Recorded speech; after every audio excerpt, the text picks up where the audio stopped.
All right, welcome back to this wonderful channel where we bring you back-to-back update and information as the hot. In case you have not joined our social media handle, what are you waiting for? Kindly go ahead and subscribe, like, comment, share, and also remember to on your notification button so that whenever our news drop, you go be the first who will collect them. Let's go down to the news proper as the hot. It don't share for the obodo as the BLA army still dey give woto to the NIG them boys, to those armies of the Republic of the place they call the Obodo of Mano Mano.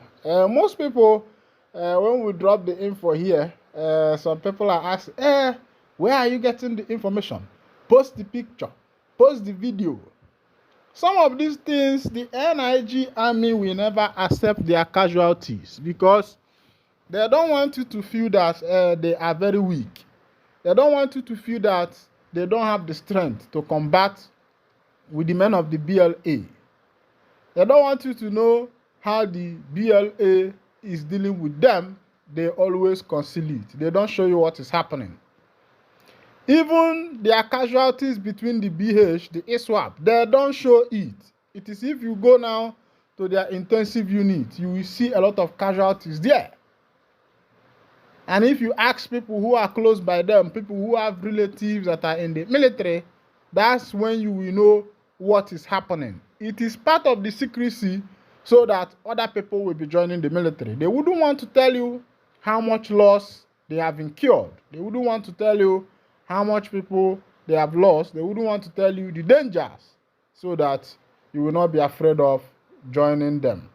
And as it is, recently, it is recorded that only 200 youths have joined the NIG army recently. Nobody goes to a burial ground and decide to join the people there. Are you joining the army that the future of your children are not secured, even your future is not secured, that when you die, nobody remembers you as a hero? These are part of the things when the government is calling on Southeastern youths to come and join the army. Southeastern youths are youths with promising future. They are hustlers. They want to become something for themselves. So calling them to join the army, that is not like the army in the United States that when you join, your future and the future of your children are guaranteed, and you are calling them to come and join, my brother, it is a Herculean task. And nobody would want to go there and waste their life, even though they have, named a lot of consequences of Southeastern youth not being part of the army and the rest of them. Yes, all these things are known about, but people are securing their future first.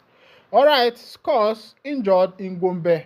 Scores also killed in auto crash on Easter Monday.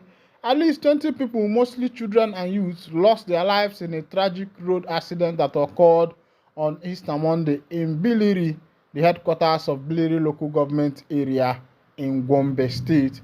This one happened in Gombe yesterday, and that is why we are begging commuters, please take it easy. Take it easy. Take it easy. Take it easy. Because Nebonyo Soru Onye Ije Gerukwia. You don't set some operatives of Agunechemba are armed robbers, kidnappers, Sorudo security aid. Oh, Setiela. The information dropping for our table be say some of the operatives of Agunechemba security unit, some of them are members of robbers, some of them are also kidnappers. Soludo security aid is the one revealing this thing, that this is what is currently happening.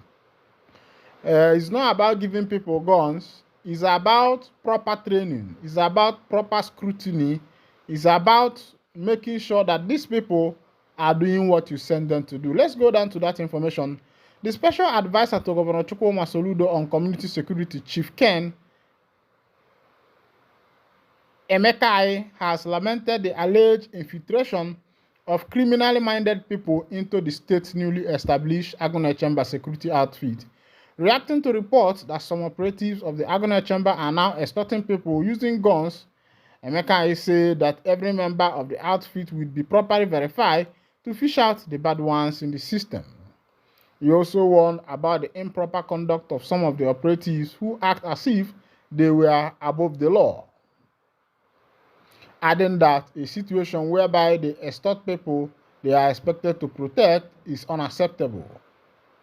He said the reason the governor, Professor Chukuma Soludo, established Agona Chamber and Operation Udogachi is to drive away criminals in the state.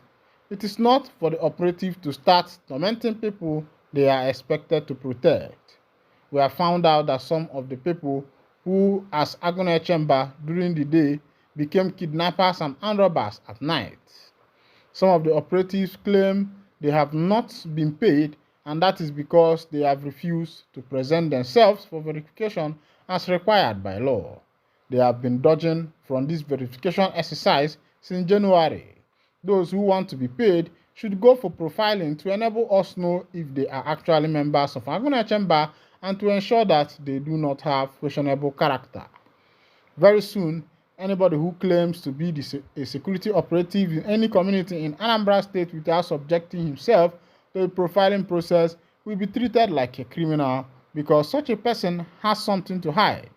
The Anambra State Homeland Security Law is very clear on the issue of knowing where every gun in the state is at any point in time and those keeping them. All right, matter don't change hand. You inaugurated security outfit and you are not feeding them. You are not paying them salary. What do you expect from such a people? It is not about giving the monkey a cup. It is about uh, taking the cup from the monkey. All right, the Catholic Church mourns the demise of the famous Pope Francis, former governor of Anambra State, have mourned the demise of Pope Francis.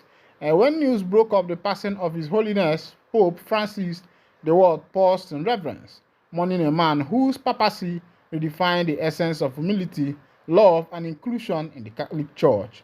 Among those most deeply touched was His Excellency Chief Willie Obiano, former governor of Anambra State and a knight commander of the Pontifical Order of St. Gregory the Great, who offered a heartfelt tribute rooted not just in faith but in personal experience. For Chief Obiano and his family, Pope Francis was not merely a distant religious leader seen through Vatican windows or a papal broadcast. He was a man they had encountered up close, a figure of immense spiritual stature, who remains astonishingly grounded in his humility. It was on January 15, 2020, at the Vatican that Chief Obiano was invested with the papal knighthood of the Commander of the Pontifical Order of St. Gregory the Great, KCSG, one of the highest honors of the Catholic Church bestowed on laypersons. The recommendation came from Most Reverend Valerian Okeke, Archbishop and Metropolitan See of the Ecclesiastical Province of Onitsha, through the Vatican Secretary of State, in recognition of Obiano's service to the Church of God from childhood. The honor approved by Pope Francis himself places Chief Obiano among a distinguished cadre of Catholic globally who have offered exemplary service to the Church, the community, and humanity at large. All right, I say may the soul of the Pope rest in perfect peace, and we pray also that he will find place in the bosom of the Lord. All right, Pro-Fubara supporters protest, demand reinstatement. This one is happening in River State as people who Fubara supporters are protesting that he should be reinstated into office. Of course, you know that as it is, that protest is not valid, as the president of the Federation of the Obodo of Nigeria has given his order stating that the caretaker, the administrator, will be there for 6 months before any other thing will be done, as it is. All right. Of course, you and I know that based on the president's decision, Pasha Day there. Of course, everybody will not talk about it. But be that as it may, we thank the Chukwuka. As it is, NNPC has given information that fuel price will be reduced to 880 naira in Lagos and 935 naira per litre in Abuja. I wonder why the differences in location. Are we not, is the people not one? All right, this is where I'll be winding down the curtain. Thank you for listening.